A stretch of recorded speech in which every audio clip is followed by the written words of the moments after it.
Floyd, as we've come to know, was killed in police custody. An officer kneeling on his neck.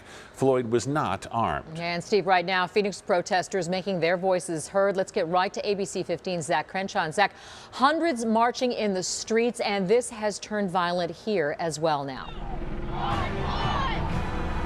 Yeah, it has turned violent. Fortunately, we have not heard of anyone seriously injured out here. But in the last 20-30 minutes, we saw people surround Phoenix police cars, get into standoffs with troopers in riot gear. And we saw glass bottles thrown. We saw plastic water bottles thrown. We saw rocks being thrown. I actually picked one up that I saw an individual throw at a Phoenix police car. And this really changed when people smashed the back windshields of Phoenix police cruisers that they had surrounded. You can see here the protest moved initially from City Hall multiple blocks away. We're on 17th Avenue right in front of the Capitol right here, 17th and Jefferson.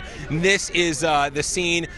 Troopers, DPS troopers on one side, they protect the Capitol. Phoenix police have been out covering their city to the left. We're only a couple blocks from the Phoenix police headquarters. You can see these are the remaining protesters, a far cry, just a fraction from the initial group that started. I mean, this was hundreds and hundreds of people, and this march was peaceful for a vast majority of the time. And the majority of people out here, I mean, we're talking hundreds of people, have been nonviolent, but a few people surrounding Phoenix police cars, smashing out the windows, throwing bottles at DPS troopers. I know we have some video of the scene earlier of just the protest at the City Hall, the Phoenix City Hall.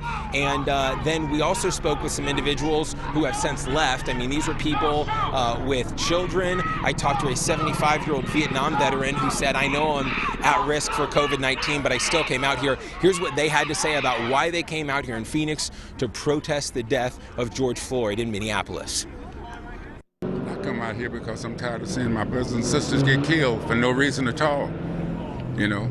And every time a shooting happens, the same thing is covered up. We've been begging for justice for many years, and racism is just being recorded. It's not getting better. It's just being out, it's out in the open more. And as you see, it's a mixed crowd out here. So we're not the only ones that is tired of people like myself, people that looks like me getting murdered out in the streets. They didn't have to kill him because at the end of the day, like, he didn't do nothing. He was telling him to get off him because he couldn't breathe.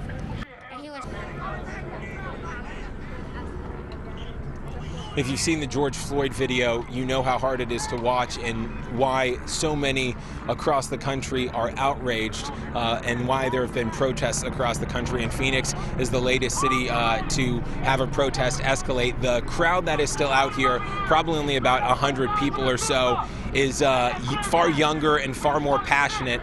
It is unclear how long they'll be out here, but there's really been a shift here in the last 10 to 20 minutes, guys, as the number of law enforcement has kind of overtaken or at least gotten close to 1-to-1 ratio to the protesters. So they're obviously protecting the Capitol. At this point, you can see troopers in riot gear on every corner of this lawn, and protesters have thinned out after the rubber bullets, tear gas, or pepper spray, I'm not sure which one was in the air, was dispersed. So we'll stay out here. We'll continue to monitor this situation. One last thing I want to note is I've not seen anyone injured while they were firing rubber bullets. I didn't see anyone, have not seen any ambulances out here, no paramedics, and I also have not seen any arrests, shockingly, despite the fact that the windshields on those Phoenix police cruisers were bashed out. They did not see really who did it, and no one was taken into custody. Guys.